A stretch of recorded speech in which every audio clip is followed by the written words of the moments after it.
Somos amigos da cidade, bom dia a você que está nos recebendo. É muito bom estarmos juntos e o meu desejo nessa manhã, uma manhã que nós estamos encerrando a nossa semana, e eu espero que tenha sido uma semana onde você tenha superado, onde você tenha encontrado respostas e que você realmente esteja entrando nessa sexta-feira dizendo que você vai conseguir, você vai conquistar, você vai ser o que você quer ser e que você vai ser o melhor do que você foi ontem. Mas para isso eu tenho uma palavra, e essa palavra diz assim, onde Jesus fala com um cidadão, e esse cidadão procurou por Jesus e ele queria muito saber sobre as coisas de Deus, sobre as coisas do reino de Deus. E em determinado momento Jesus diz para ele, esse homem era Nicodemos, Jesus diz para ele: o vento sopra onde quer, ouves sua voz, mas não sabes de onde vem, nem para onde vai. Assim é todo aquele que é nascido do Espírito. E essa palavra nos diz como Nicodemos vem até Jesus e como Jesus se manifesta a ele. E às vezes algumas coisas parecem que ficam sem entendimento, mas quando Cristo fala, Ele fala para que o entendimento venha lá dentro do seu coração, da sua mente, e depois talvez venha a ser revelado no seu exterior. Não pergunte para Deus nada. Não fique perguntando ou questionando para Deus o porquê. Não determine o que Deus deve fazer na sua vida, na sua história, mas creia. Quando você coloca a sua história, quando você coloca a sua vida diante da presença de Deus, quando você todos os dias diz: Senhor, eis-me aqui, você não precisa se preocupar, você precisa crer. E quando você confia que está fazendo o que é certo, você não precisa temer, você precisa continuar crendo e fazendo o que é certo. A Bíblia Sagrada é um livro extraordinário, ele é um manual, é o livro de todos que querem realmente conhecer a verdade. E a Bíblia Sagrada, ela não precisa estar sendo proferida de qualquer maneira. E versículos e textos de alguma forma que saiam só daqui para fora. A Bíblia Sagrada é para que nós estejamos lendo, assimilando-a. Nós precisamos estar recebendo dessa leitura no nosso interior, na nossa mente, no nosso coração. E ela precisa ser, antes de falada, ela precisa ser vivida. Quando a Bíblia Sagrada, a Palavra de Deus, ela é vivida, quando vivemos a Palavra, nós não nos preocupamos de onde vem o vento e para onde ele vai soprar. Ele sopra por onde ele tem que soprar, ao caminho que ele tem que achar, porque a nossa vida está segura na mão de Deus. Que a sua vida esteja segura na mão de Deus. Nós somos os Amigos da Cidade e esse tema no meu coração, esse projeto Amigos da Cidade, nasceu em minha vida por uma caminhada que eu fiz o ano passado e como eu comecei a conhecer uma cidade, como eu conheci os amigos da cidade, pessoas interessadas, pessoas que desejam a verdade, pessoas que querem o melhor para o cidadão, não só para um grupo de pessoas, mas para o cidadão. Uma das coisas que me chamou muito a atenção no ano passado, quando eu caminhava, foi num determinado momento que uma pessoa lá na Cidade Nova, um senhor lá na Cidade Nova, em uma casa, ele se aproximou de mim e ele disse, parece que nós temos a mesma pele. Isso me chamou muito a atenção, quer dizer, temos a mesma pele. Nós temos a mesma vestimenta, a necessidade sim, o desejo de fazer e fazer muito mais e fazer muito melhor, e o desejo de ver a pessoa sendo feliz e saudável. E nessa caminhada com Amigos da Cidade, um projeto que nasceu no meu coração, eu trago hoje aqui uma pessoa que eu vejo como um grande amigo da cidade. E é muito bom tê-lo, e eu espero que você receba esse programa e esse momento da mesma forma como eu estou recebendo. Eu recebo aqui Tauílio Tezelli. Seja bem-vindo, bom dia, Tauílio, amigo da cidade. Bom dia, pastora, bom dia a todos que nos assistem pela TV Carajás. E é um prazer, vir aqui pela primeira vez no seu programa. Prazer é nosso em recebê-lo e o prazer é nosso em ouvi-lo. Nós estamos vivendo um momento assim, um momento extraordinário no país e esse momento ele traz grandes transformações. E você é uma pessoa que conhece muito sobre tudo isso, métodos, metodologia, ações, atitudes. E o que você pensa sobre esse momento que nós estamos vivendo, Tauílio? Olha, o que eu penso é que o país não vai ser o mesmo, né? Que nas próximas eleições isso já vai ser sentido. E, na minha opinião, o Congresso também nunca mais vai ser o mesmo. Porque o Congresso, na minha opinião, ele só presta conta para Deus, se ele acreditar em Deus. Porque ele começou a brincar com a população. Se você observar, eles começaram a brincar. Bom, vai caçar um deputado, voto secreto. Não caça. 14º e 15º salário. O cidadão comum não tem isso. Aí, de repente, Além agora... de não ter o 14º e 15º, não tem na proporção que eles têm, né? Além disso daí, eles começaram a não trabalhar, não votar.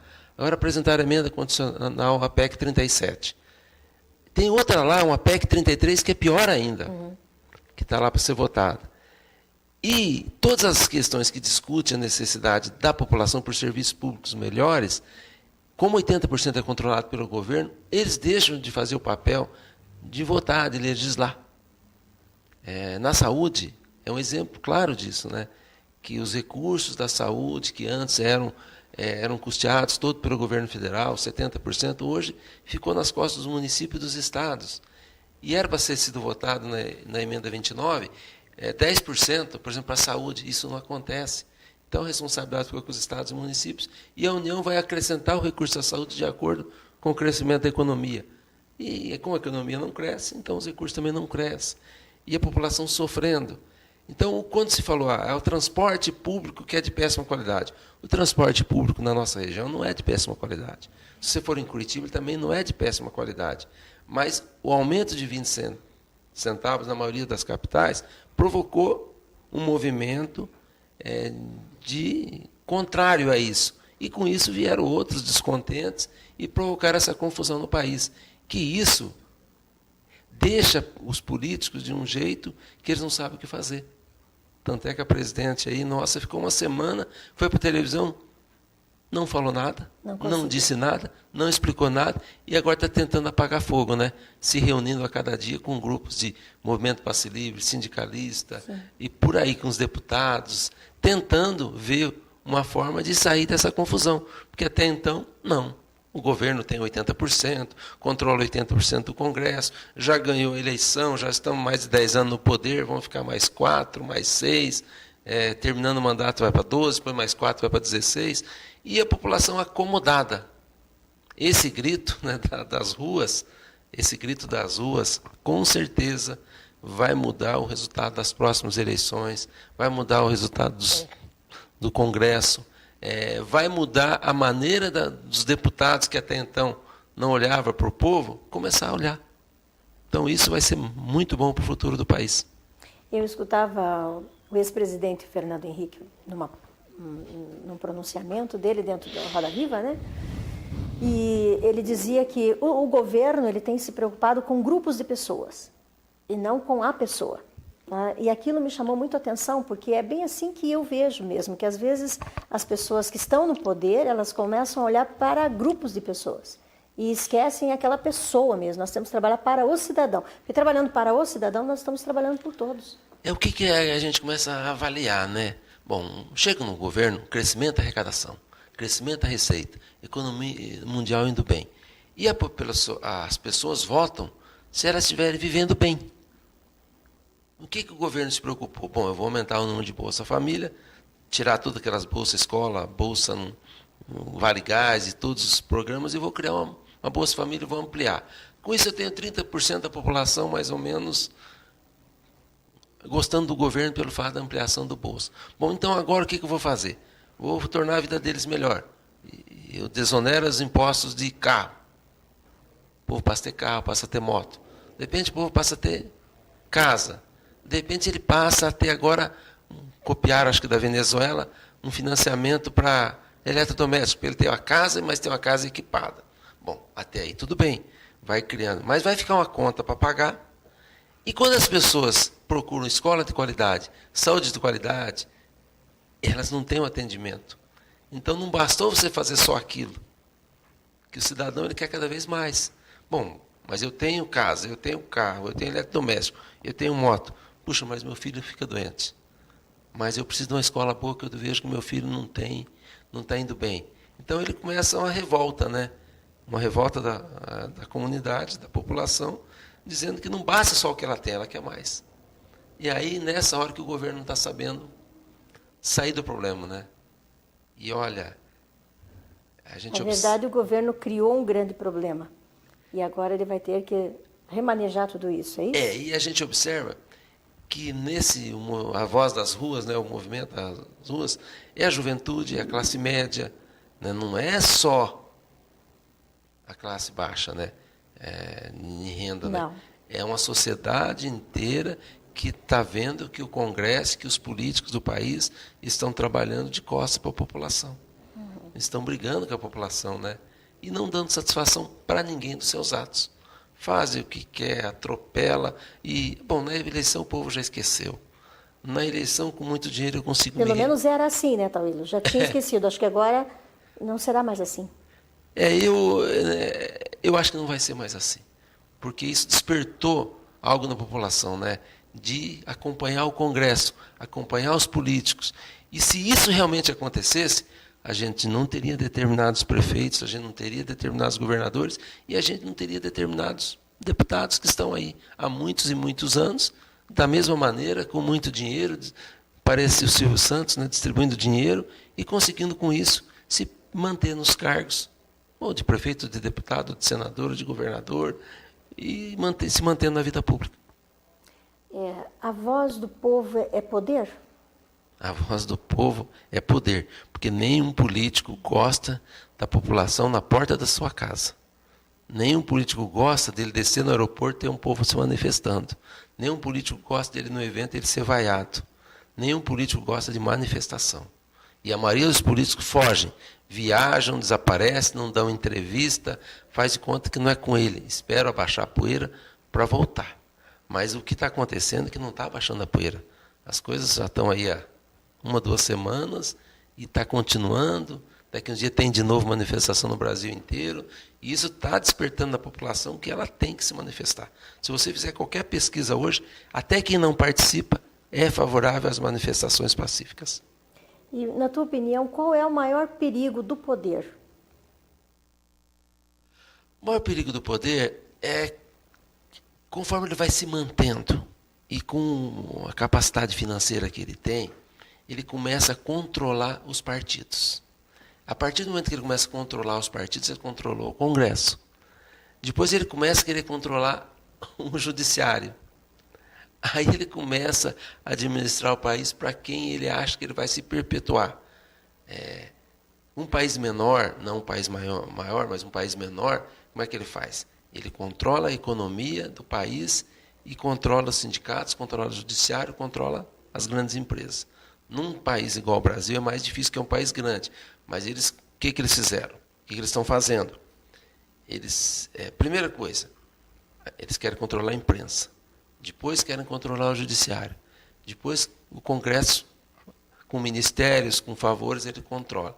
Aí começaram via BNDES financiar grandes empresas. Então tem grandes empresas hoje no país que cresceram absurdamente com o recurso do BNDES. Então ele passa a controlar as 50 maiores empresas do país.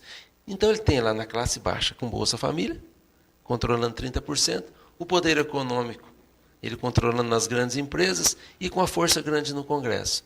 Então isso é muito ruim para o país, o que vem acontecendo e seguido por outros países como Equador, como Venezuela, como Irã, como Cuba. E o Brasil parece que eles, em vez de olhar para um olhar de modernidade, eles ficam olhando para o olhar do atraso.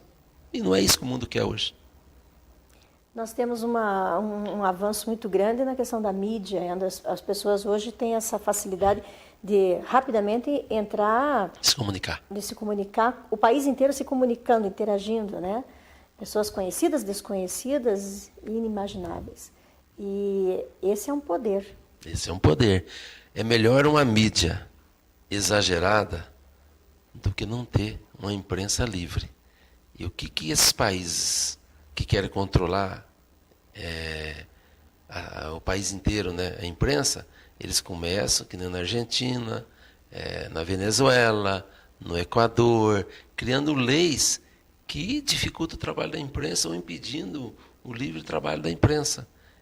Isso é é ruim. É melhor você ter uma mídia exagerada, que provoca, de repente, alguns exageros, do que você não ter a imprensa livre.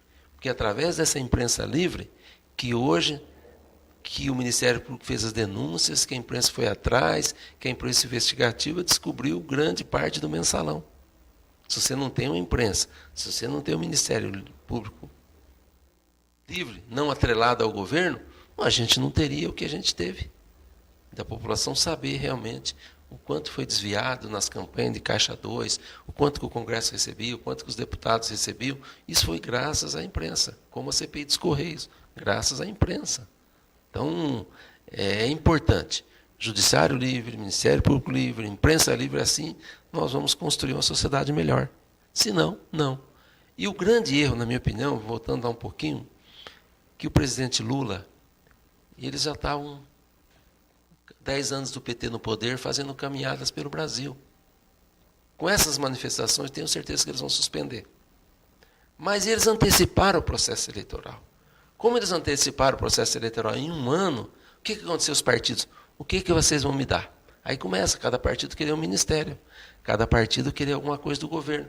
E aí passa a não governar mais, passa a governar para os políticos e para os partidos. E esquece que tem uma sociedade inteira precisando de serviços públicos de qualidade.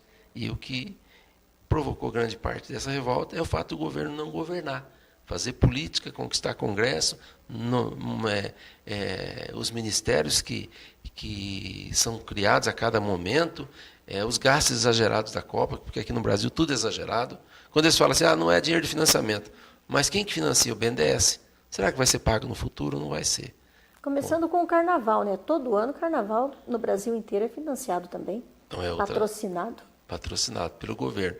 Então, quando você ouve lá, puxa, a terceira economia do mundo é o Japão. Pô, para fazer uma Copa do Mundo, o Japão se uniu com a Coreia. Em 2 países fizeram a Copa do Mundo.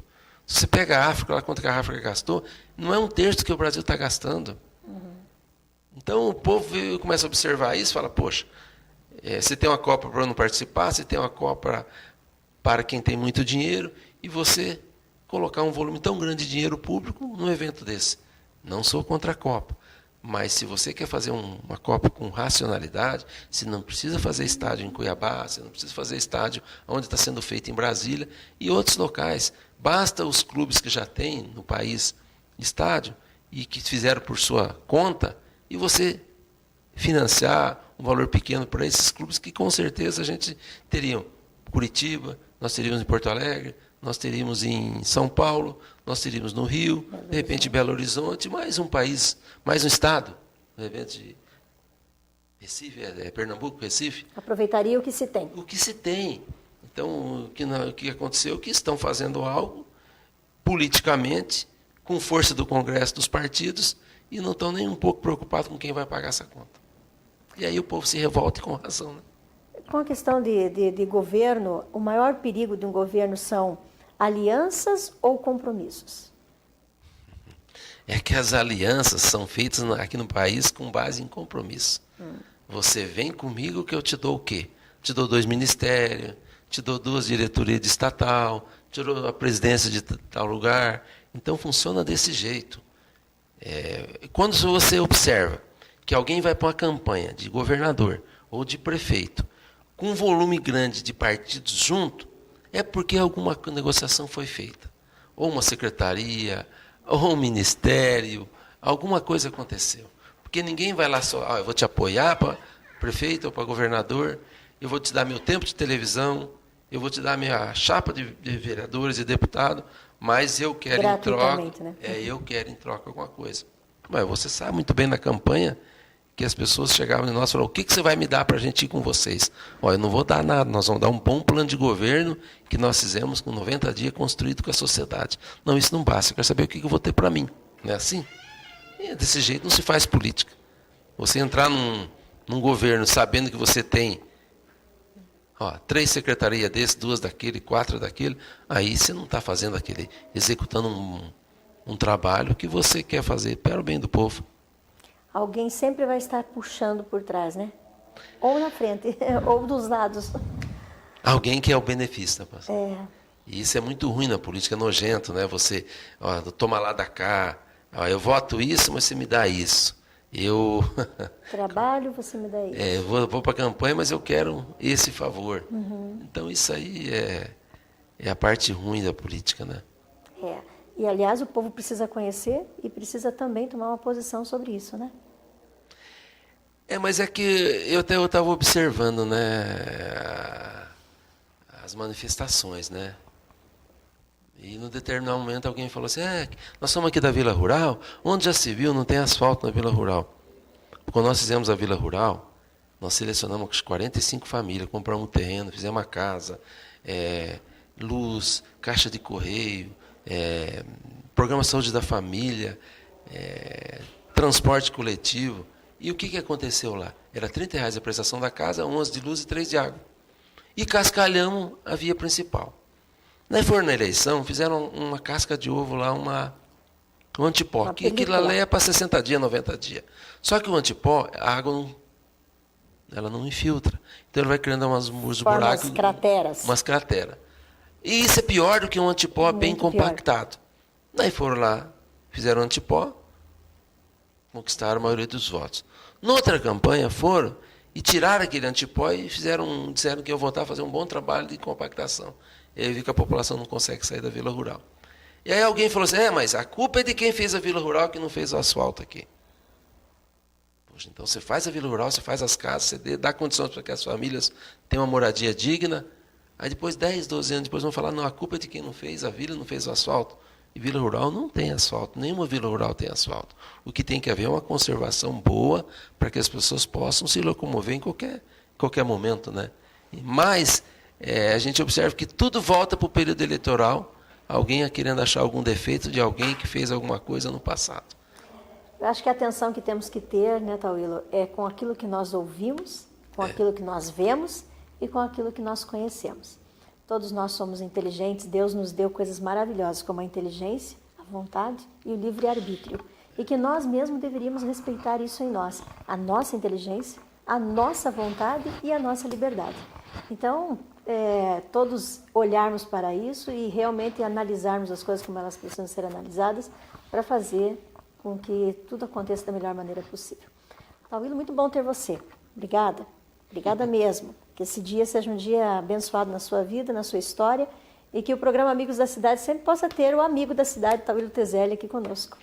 Eu agradeço a oportunidade de estar aqui e foi muito bom mesmo a gente conversar um pouquinho sobre o momento nosso, né, sobre o momento do país e participar do seu programa, pastor. É a primeira vez e me senti muito bem aqui para a gente. A casa é sua. Conversando, falando com a população de Camporão. A casa é sua, o tema, programa